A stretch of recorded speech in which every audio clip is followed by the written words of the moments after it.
Hola mis queridos alumnos, amigos, estudiantes, seguidores tanto en Instagram como en Facebook, bienvenidos a esta séptima cápsula educativa. El día de hoy vamos a hacer una clase de contenidos nuevos donde vamos a comparar los estados unitarios con los estados federales. ¿Ya?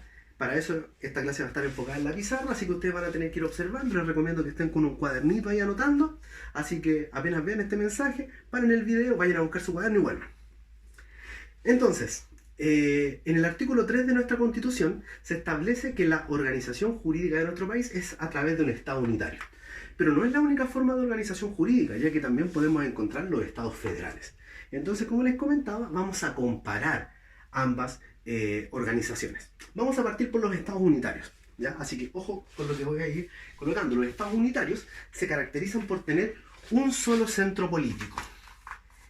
Este centro político en este caso es el presidente, ¿ya? Él, ¿no es cierto?, es el centro político de estos estados. Además, tienen una norma que es la misma para todo el territorio, ¿ya? Tienen la misma norma para todo el territorio. En este caso es la Constitución, ¿ya? Nosotros dijimos en videos anteriores que la Constitución es la norma jurídica por jerarquía más importante, principio llamado supremacía constitucional. Los estados unitarios, las leyes que se generan en él emanan de un solo centro político, que puede ser ejecutivo o el legislativo. El ejecutivo representado por el presidente, el legislativo representado por senadores y diputados.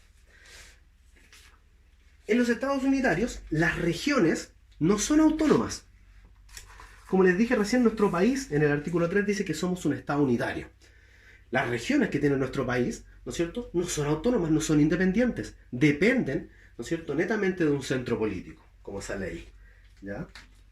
Ejemplos de estados unitarios podemos encontrar, como lo van a ver aquí, Chile, Francia, Portugal, Bolivia, Costa Rica, Ecuador, España. De hecho, la organización en un estado unitario es la que más se ha difundido a lo largo del mundo, ¿ya? La forma de elección de autoridades en estos estados es simplemente por el que saca más votos o mayor cantidad de votos, ¿ya? Por ejemplo, si hay 10 personas y 7 votan a favor de un candidato, ese candidato va a obtener, ¿no es cierto?, el cargo al que postula. En el caso de las elecciones presidenciales, por ejemplo, en nuestro país, se da por mayoría absoluta, 50% más 1, ¿ya?, de los votos emitidos. Veamos un ejemplo para que les quede más claro aún. Imaginemos que tenemos un país X que tiene 5.000 habitantes. Hay dos candidatos, Gustavo Fring y Saúl Goodman. El candidato Gustavo Fring sacó 3.500 votos y por lo tanto él va a ser electo, ¿no es cierto?, como presidente de ese estado, de ese país, de esa república. Y Saúl Goodman, que sacó 1.500 votos, obviamente se va para la casa, ¿ya? Los estados unitarios, ¿ya?, tienen, vuelvo a repetir, un centro político, una norma para todo el territorio, la Constitución. Las leyes emanan de un solo centro político, regiones sin autonomía, y ya vimos que la forma de elección es simplemente por mayoría de votos. Ahora vamos por los estados federales. ¿Cómo se organizan los estados federales? Su estructura es descentralizada. ¿Qué significa esto? Que no hay un centro político, sino que hay muchos focos de poder o muchos centros políticos, ¿ya? A diferencia de los estados unitarios, las regiones son autónomas y también existe un gobierno central, ¿ya? El gobierno central, ¿no es cierto?, solamente se va a encargar de lo que son las relaciones internacionales de ese estado y políticas económicas y fiscales. Solamente de eso se va a encargar. Pero las regiones, como tal, todas van a tener una autonomía en lo que son la organización y la promulgación de diferentes leyes. Ejemplos de organización a través de estados unitarios, la más conocida a lo largo del mundo y la más difundida son los Estados Unidos.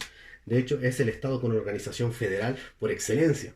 También tenemos México, Canadá, Argentina, Rusia, Alemania, Brasil.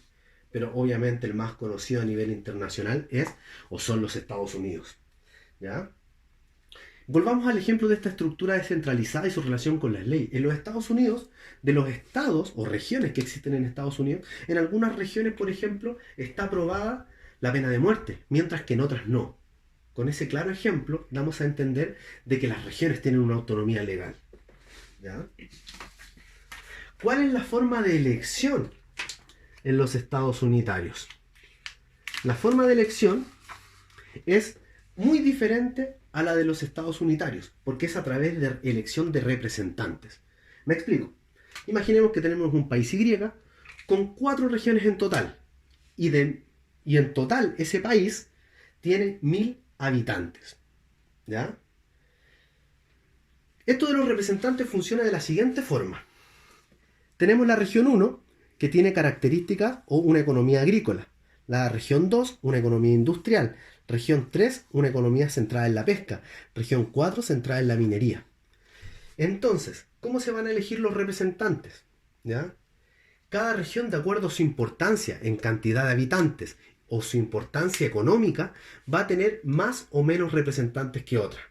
Por ejemplo, la región 1, que es la región agrícola, tiene 100 habitantes y está centrada en la agricultura, por lo tanto solamente va a tener 10 representantes.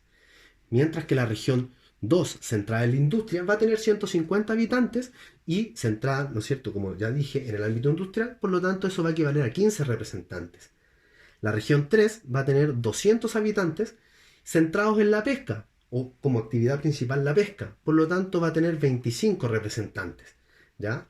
Y la región 4, 550 habitantes, la región más grande en territorio y centrada en la actividad minera.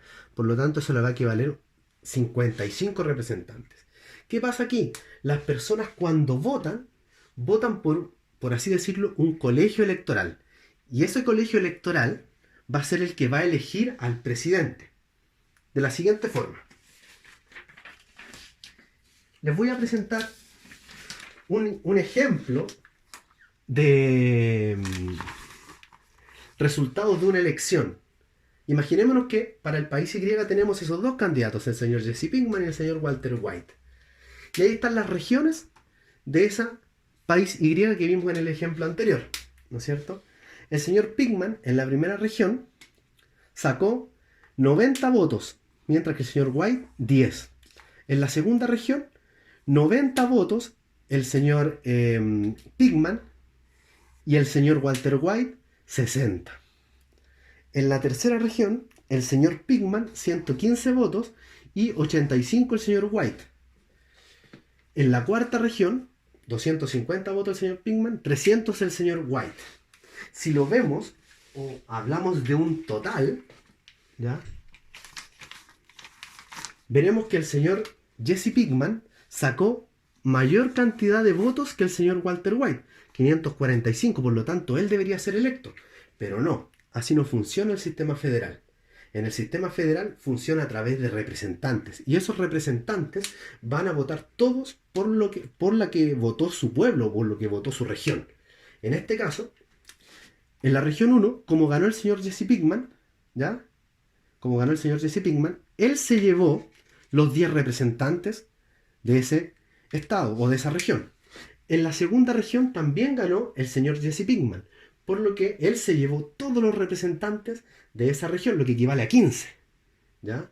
Y en la tercera región también ganó el señor Jesse Pinkman, ¿ya?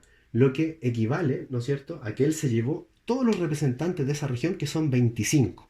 Entonces, si sumamos 25 más 15 más 10, nos da un total de 50 representantes.